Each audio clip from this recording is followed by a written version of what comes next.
Welcome back to Mystery Minds, the channel where we dive into the darkest corners of true crime, uncovering stories that shock, intrigue, and leave us questioning the world around us. In today's case, we bring you a chilling and twisted tale, one of betrayal, deception, and a deadly obsession. This is the story of parents' find secret diary with photos of victims. A tale of hidden lives, unsettling discoveries, and calculated violence. This case will leave you wondering, how well do we really know those closest to us?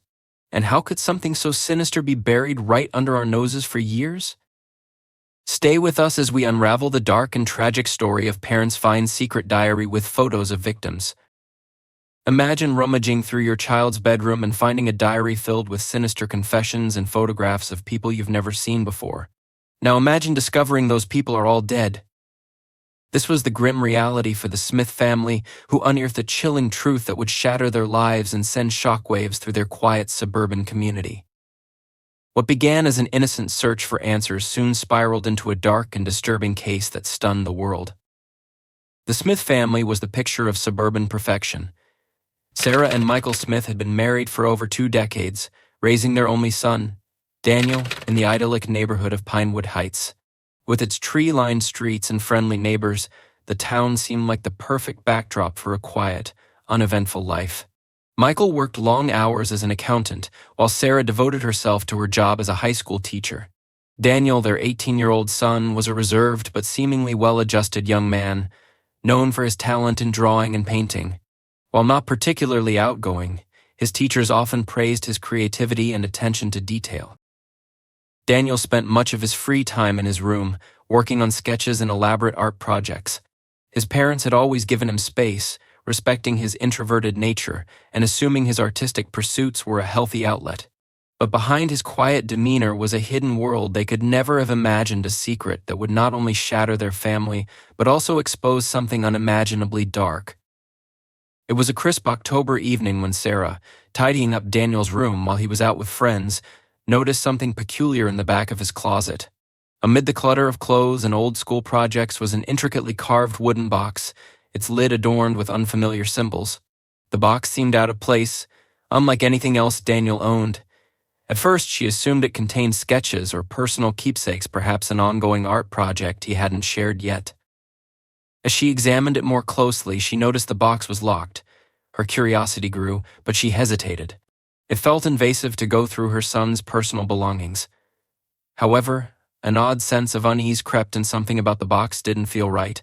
After a few moments of hesitation, she retrieved a small screwdriver from the kitchen and pried it open, telling herself it was nothing more than harmless curiosity. What she found inside would change everything. Inside the box was a worn, leather-bound diary and a stack of Polaroid photographs. At first glance, the diary seemed like a collection of creative writing or notes, but as Sarah flipped through the pages, her heart began to race. The entries were detailed and unsettling, describing what appeared to be real events involving strangers' meticulously planned encounters, observations, and actions that escalated into something far darker. The photographs were even more disturbing. The first few were innocuous enough, images of people walking along sidewalks, sitting on park benches, or shopping at local stores. But as she continued through the stack, the tone shifted. The subjects in the photos appeared distressed, unaware they were being watched. Some images seemed staged, with individuals in unnatural positions, their faces frozen in lifeless expressions. Sarah's breath caught as she realized the people in the photos looked like they might be dead. She tried to convince herself it wasn't possible, that it had to be some kind of macabre art project, but the mounting dread in her stomach told her otherwise. Michael was called into the room, and together they sifted through the contents of the box, growing more horrified with each discovery. The diary contained dozens of entries, each dated and written with chilling precision. They described the stalking, abduction, and eventual deaths of individuals, most of whom seemed to match the people in the Polaroids. Details about routines, vulnerabilities, and specific times and places suggested a terrifying level of planning. One entry even described watching a woman leave a coffee shop and following her home. The writing was in Daniel's unmistakable handwriting. The realization hit them like a tidal wave. This wasn't a work of fiction or an art project. The tone of the entries, the accompanying photographs, and the specific, verifiable details made it clear that what they were looking at was evidence of real crimes. Michael suggested they keep calm and figure out a plan, but the fear was already overwhelming. Who were the people in the photos? Could Daniel really have been involved in something so horrific? Or was this all some elaborate fantasy he'd created in his mind? They were desperate for answers, but terrified of what those answers might reveal. Together, they pored over the contents, trying to make sense of what they were seeing. As they turned to the back of the diary, they found a final clue that erased any lingering doubts. Tucked into the last page was a folded newspaper clipping from 2 years prior. It was an article about a missing woman named Emily Carter, a 22-year-old college student who had disappeared without a trace. Underneath the article, in faint pencil, someone had written, "Perfect." She never saw it coming. Panic set in as the weight of the situation became clear. This was far beyond anything they could handle on their own. The evidence they held in their hands suggested that their son wasn't just a troubled teenager but possibly a cold-blooded killer. The Smiths didn't sleep that night. They couldn't. Their minds raced with questions and fears, and every potential explanation seemed worse than the last. By morning, they knew they couldn't keep what they'd found a secret. Whatever the consequences, they had to alert the authorities. What began as an ordinary evening had turned into a nightmare, one that would soon spiral into a case far darker and more complex than anyone could have imagined. The once quiet Smith family would become the center of a storm that would expose long-buried secrets, devastate their community, and leave everyone questioning how such horrors could have remained hidden for so long. The Smiths were frozen with fear and disbelief as the weight of their discovery sank in. They debated their next move for hours, torn between confronting Daniel themselves or seeking help from the authorities. Ultimately, the horrifying nature of what they had uncovered left them with no choice but to involve the police. Early the next morning, they brought the diary, the Polaroids, and the locked box to the Pinewood Police Department, hoping they were wrong about what it all meant. Detective Laura Bennett was assigned to the case. A seasoned investigator with over a decade of experience, she had seen her share of disturbing crimes, but nothing quite like this. The diary's contents were chilling. Each entry chronicled a specific person, detailing their habits, routines, and movements with an obsessive level of precision. The dates, times, and locations matched missing persons cases that had gone cold in recent years, raising a terrifying possibility. The people described in the diary weren't just fictional characters. They were real victims. Detective Bennett immediately recognized 2 of the names mentioned in the entries. Emily Carter, a 22-year-old college student, had vanished 2 years ago while walking home from the library. Her case had gone unsolved despite widespread searches and media attention. James Lively, a 34-year-old mechanic, had disappeared 6 months prior, leaving his workplace late one night. Both cases had baffled investigators, leaving no evidence or suspects until now. The diary didn't just describe their disappearances but hinted at their gruesome ends. The photographs were equally damning. Some matched public images of missing persons, while others depicted unidentified individuals. The timeline in the diary corresponded almost perfectly with when these victims had vanished. One entry described following Emily Carter for weeks, noting the exact time she left her part-time job each night. Another described finding James Lively at a secluded rest stop and planning the perfect moment to strike. The Smiths provided as much information as they could about their son, but none of it made sense. Daniel had never exhibited violent tendencies. He was quiet, shy, and kept to himself, spending most of his time drawing or painting. His parents couldn't reconcile the boy they had raised with the monster described in the diary. There had been no warning signs, no outbursts, no indication of such darkness lurking beneath the surface. Detective Bennett knew she needed concrete evidence before moving forward. The diary and photographs were horrifying but circumstantial. Without physical proof tying Daniel to the crimes, the case would remain in limbo. The police decided to keep the investigation under wraps, quietly surveilling Daniel while forensic teams analyzed the evidence. As Daniel carried on with his daily routine, detectives dug deeper into his life. They interviewed his teachers, classmates, and co-workers, looking for anything that might hint at violent or erratic behavior. Most described him as a loner who was polite but distant. No one could recall anything alarming, though a few classmates mentioned that Daniel's artwork often had a dark, unsettling quality. One teacher remembered a series of sketches Daniel had turned in for a project, a collection of shadowy figures in eerie, abandoned buildings that seemed to depict places in the neighborhood.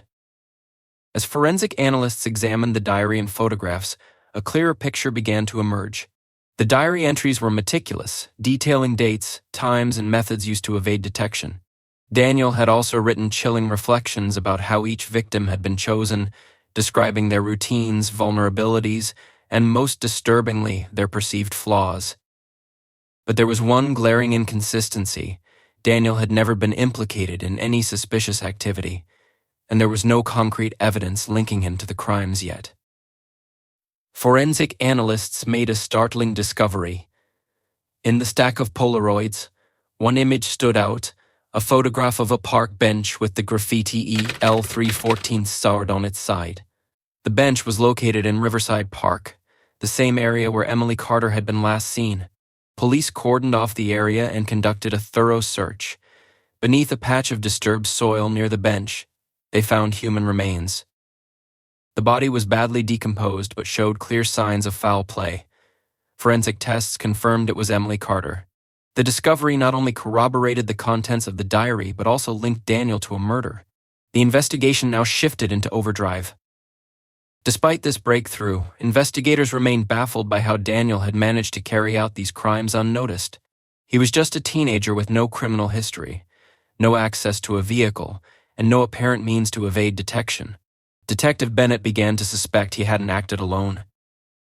Further analysis of the diary revealed cryptic references to a second individual, someone Daniel referred to only as R. Several entries described shared plans and secret meetings, though there were no specific details about this person's identity. In one entry, Daniel wrote, "R's ideas are always bigger than mine. He says I need to stop hesitating." This revelation raised more questions than answers. Who was R? Were they a mentor, a peer, or someone who had manipulated Daniel? And how deeply were they involved in the crimes? The police expanded their investigation, searching for any clues about this mysterious accomplice. A digital forensic team was brought in to examine Daniel's computer, where they uncovered encrypted files and deleted messages. After weeks of painstaking work, they managed to recover fragments of online conversations between Daniel and someone using the username Rogue Silhouette. The messages were chilling, filled with shared fantasies of violence and cryptic discussions about potential targets. The exchanges hinted at a twisted bond between the two, with Rogue Silhouette often taking the lead in planning and encouraging Daniel to act. Detectives now faced a race against time. If R was still out there, they might strike again. As they pieced together the growing mountain of evidence, the Smiths' quiet suburban life unraveled further. Neighbors began whispering about the family, and rumors spread through Pinewood Heights. Then came another breakthrough. Forensic teams analyzing soil samples from a wooded area near the Smiths' home discovered traces of human remains. A deeper search revealed personal belongings that had belonged to James Lively, the missing mechanic. This was no longer just a case of suspicion. The evidence was mounting, and all of it pointed to Daniel. But as investigators dug deeper, one question loomed larger than ever. If Daniel wasn't acting alone, who was the real mastermind behind these crimes? The truth would prove far more disturbing than anyone could have imagined. As the investigation into Daniel Smith deepened, the question of whether he acted alone became harder to ignore. The diary, chilling as it was, hinted at a darker layer to the story. References to a partner only identified as R suggested that Daniel may not have been the sole architect of the crimes. This revelation brought a new level of complexity to the case, raising the stakes for the police and increasing the terror rippling through the community. Detective Bennett and her team scoured the diary for any clues about R. The entries mentioned shadowy meetings in public parks, late-night drives to remote locations, and a shared fascination with the macabre. One entry, written in an unusually emotional tone, described a moment of hesitation during one of their missions. It ended with the line, "R says doubt is weakness. If I fail, he'll do it without me." It was clear that R wasn't just a passive observer but an active participant, perhaps even the mastermind. The investigators began to question whether Daniel, despite the damning evidence against him, might have been manipulated or coerced into these acts. At only 18 years old, he was vulnerable and isolated, making him a prime target for someone with darker intentions. The forensic analysis of Daniel's computer provided the first concrete lead on R. The recovered chat logs between Daniel and someone using the username Rogue Silhouette painted a picture of a deeply twisted dynamic. The conversations revealed a blend of admiration and fear on Daniel's part. Rogue Silhouette appeared to be older, more experienced, and adept at psychological manipulation. In one exchange, Rogue Silhouette encouraged Daniel to take more risks, urging him to prove himself worthy of the plan. The police now had a digital footprint to follow, but tracking Rogue Silhouette wasn't straightforward. The user operated through encrypted forums and anonymous email addresses, leaving behind little evidence of their true identity. However, one of the recovered files contained a folder of photographs that Daniel had sent to Rogue Silhouette. Among the images were candid snapshots of possible future victims, locations scouted for their crimes, and eerie sketches of scenes that matched the locations where remains had been found. One image stood out, a photo of an abandoned warehouse on the outskirts of Pinewood Heights. The picture had been sent with the caption, "Final phase, just as we planned." Investigators immediately visited the site, hoping it would provide new evidence. The search revealed chilling findings: duct tape, rope, and remnants of a tarp, all bearing traces of blood. Forensic tests later confirmed that the blood matched James Lively, one of the victims named in the diary. As the case unfolded, neighbors and acquaintances of the Smith family began to come forward with troubling accounts. One elderly neighbor, Margaret, reported seeing Daniel pacing outside her house late at night on multiple occasions.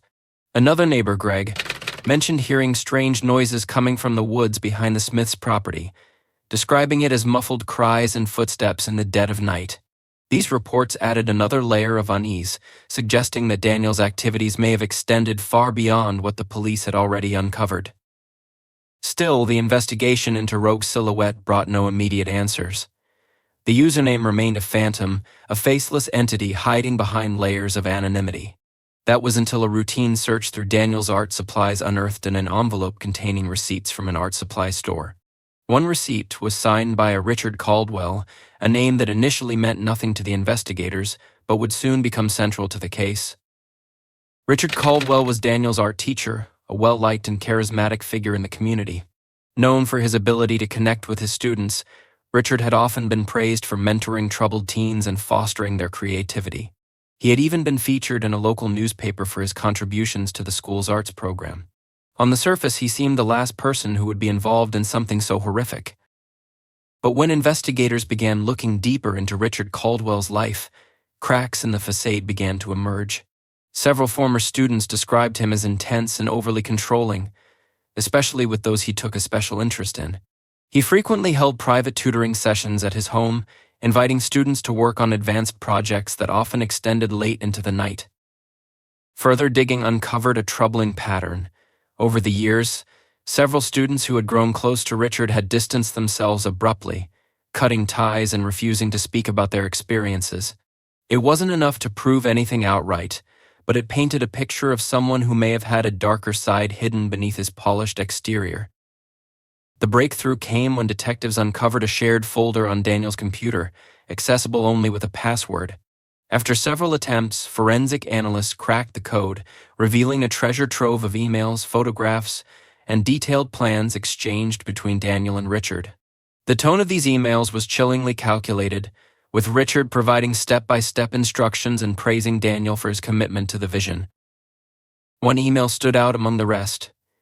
Sent just days before James Lively's disappearance, it read, "This will be our masterpiece.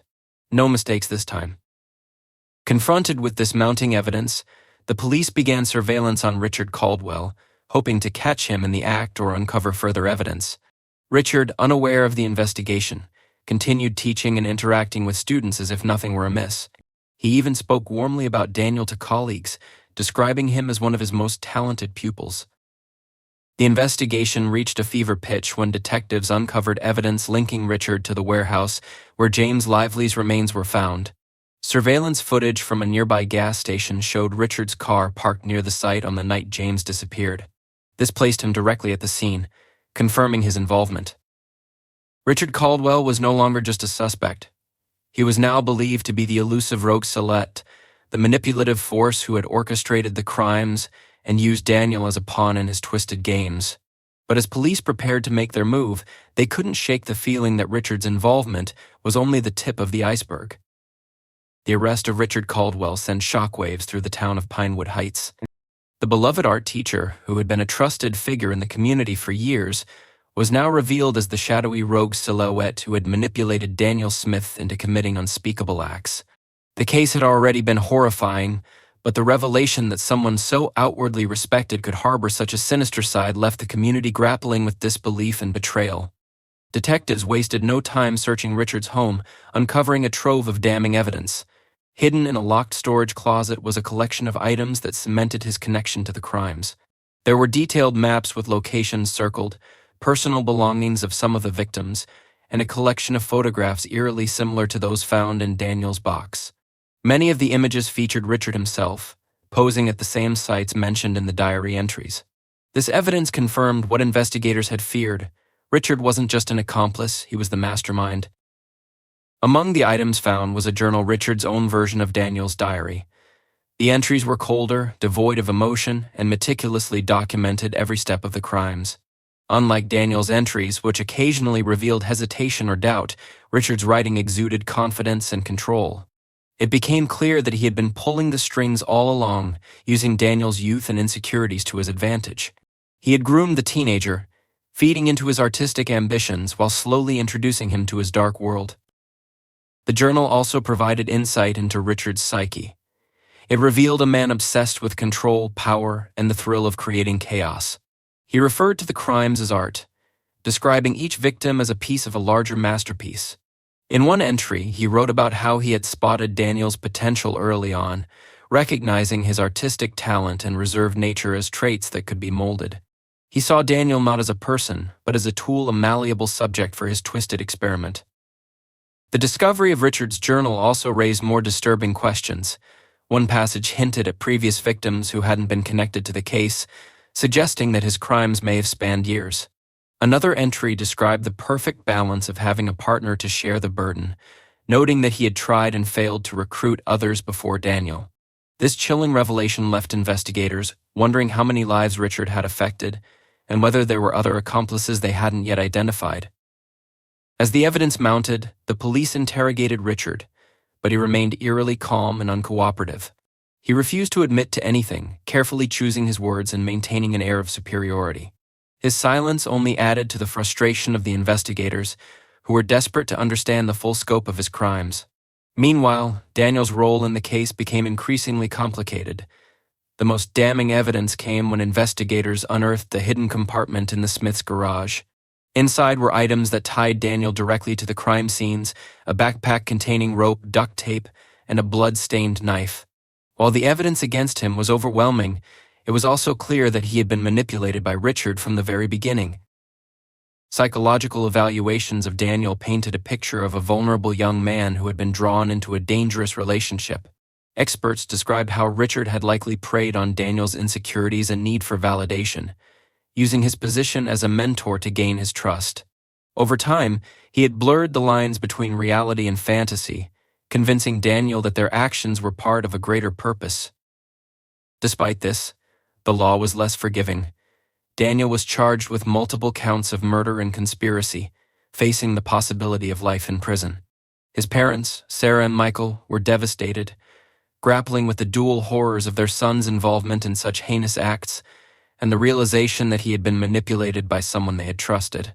Their once idyllic life was now a nightmare, and their home became a media circus as reporters descended on Pinewood Heights to cover the sensational case. The trial of Richard Caldwell and Daniel Smith became a national spectacle, drawing attention from true crime enthusiasts and psychologists alike. The prosecution painted Richard as a cold, calculating predator who had exploited Daniel's vulnerabilities for his own gain. They presented the diaries, photographs, and digital evidence as proof of his meticulous planning and manipulative tactics. For Daniel, the defense argued that he had been a victim of Richard's control, describing him as a teenager who had been brainwashed into committing acts he didn't fully understand. They brought in experts to testify about the psychological effects of grooming and manipulation, hoping to reduce his sentence or at least shift some of the blame onto Richard. As the trial progressed, shocking details continued to emerge.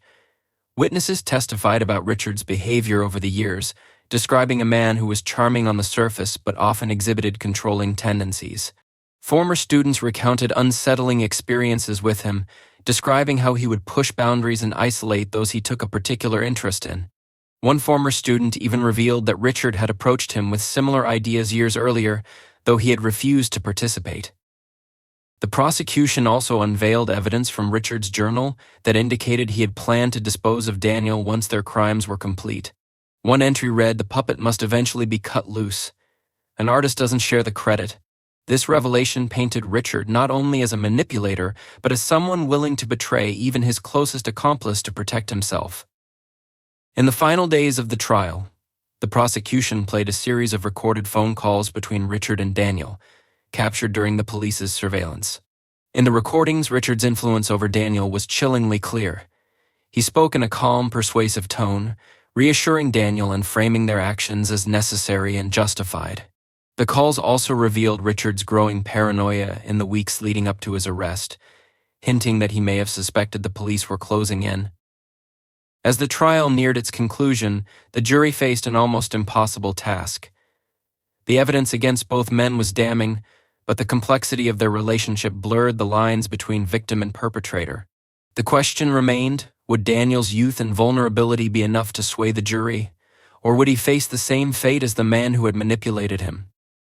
When the verdicts were finally read, the courtroom was silent, the weight of the case bearing down on everyone present. But even as justice seemed to be served, the story was far from over. The chilling truth about Richard Caldwell's past and the lingering question of how many others he may have harmed left an indelible mark on Pinewood Heights, a community forever haunted by the darkness that had thrived in its midst. The courtroom was packed with reporters, legal analysts, and onlookers as the verdicts were read. Richard Caldwell was found guilty on all charges, including multiple counts of murder, conspiracy, and abuse of authority. He showed no emotion as the sentences were handed down, his expression as cold and composed as it had been throughout the trial. He was sentenced to life in prison without the possibility of parole. For many, this marked the end of a nightmare, the removal of a manipulative predator who had thrived unnoticed for years. Yet for others, it left behind more questions than answers. Daniel Smith's verdict came next. The jury, swayed by the evidence of his manipulation, convicted him on lesser charges of second-degree murder and conspiracy. The judge acknowledged his vulnerability and the psychological control Richard had exerted, but stressed that Daniel had still played an active role in the crimes. He was sentenced to 25 years in prison, with the possibility of parole after 15 years. For the Smith family, it was a bittersweet outcome. Their son's sentence was lighter than Richard's, but the boy they had once known was gone forever, replaced by someone they could barely recognize. The trial's conclusion brought a wave of relief to the community of Pinewood Heights, but the aftermath of the case lingered like a dark cloud. Investigators continued to uncover the extent of Richard's crimes. More entries in his journal suggested that there were additional victims, some predating his connection with Daniel. Authorities scoured cold case files across the state, matching details from the journal to missing persons reports and unsolved murders. The evidence pointed to Richard having been active for nearly a decade, his crimes carefully hidden under the guise of his respectable life. As more details emerged, a chilling realization set in. Richard had likely groomed other young people before Daniel, though none had taken the path Daniel had. Former students who had come forward during the trial described feeling uneasy around him, but had never suspected he was capable of such darkness. Several admitted to being subtly manipulated by Richard, though they hadn't realized it at the time. The community's trust in authority figures was shattered, leaving parents questioning how someone so dangerous could have been in their midst for so long. The Smith family retreated from public life, unable to bear the scrutiny and judgment of their neighbors. Their home became a symbol of tragedy, and eventually they moved to escape the constant reminders of what had happened. For Sarah and Michael Smith, the greatest pain came from knowing they had missed the signs that something was wrong. They replayed every interaction with Daniel, searching for moments where they could have intervened, but the truth was far more complicated. Richard had been a master manipulator, and his influence over their son had been insidious and gradual, leaving little for them to notice until it was too late. In prison, Daniel became the subject of both fascination and pity. Psychologists and criminologists sought to study him, viewing his case as a rare example of a young person manipulated into committing heinous crimes. Daniel himself remained quiet, rarely speaking about his involvement or his relationship with Richard. Some saw this as remorse, while others believed it was a sign of lingering fear or loyalty to the man who had controlled him for so long. Meanwhile, the public's interest in the case only grew. True crime documentaries, podcasts, and books dissected every detail, turning the events into a macabre cautionary tale. The story of the quiet teenager manipulated by his charismatic teacher became a symbol of the dangers of unchecked influence. People debated whether Daniel was a victim, a perpetrator, or both. The complexities of the case ensured that it remained a subject of discussion for years to come. Despite the conviction, some mysteries remained unsolved. Several entries George's journal referred to an enigmatic Project X, which investigators believed was a long-term plan involving other crimes or victims. The lack of details made it impossible to determine what it entailed, leaving the case open-ended. Authorities continued to monitor Richard in prison, hoping he might eventually reveal more information, but he remained as calculating and uncooperative as ever. The community of Pinewood Heights struggled to move forward. Schools implemented stricter background checks for teachers, and parents became more vigilant about their children's interactions with authority figures. Local leaders launched initiatives to rebuild trust and ensure that such a tragedy could never happen again. Yet the scars left by Richard Caldwell and Daniel Smith ran deep, a haunting reminder that even the most idyllic communities could harbor darkness. Years later, an investigative journalist uncovered a series of letters Richard had written to an unknown recipient while in prison. The letters, filled with cryptic language and veiled threats, hinted that he still had followers or accomplices on the outside.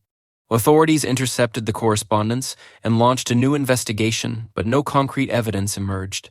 The possibility that Richard's influence extended beyond Daniel kept the case alive in the public's imagination, ensuring that the story remained both a cautionary tale and an unsolved mystery.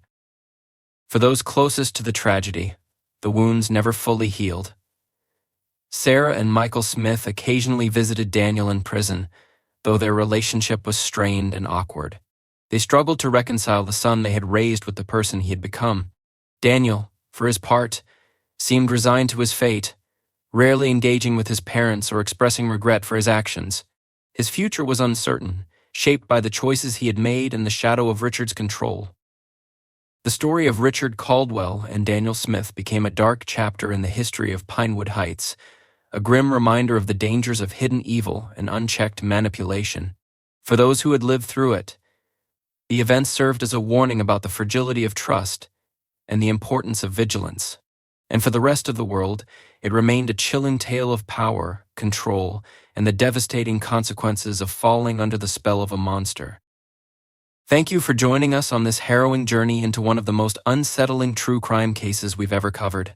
If you enjoyed this video and want to see more stories like this, don't forget to like, subscribe, and hit the notification bell. Stay curious, stay vigilant, and we'll see you next time on Mystery Minds.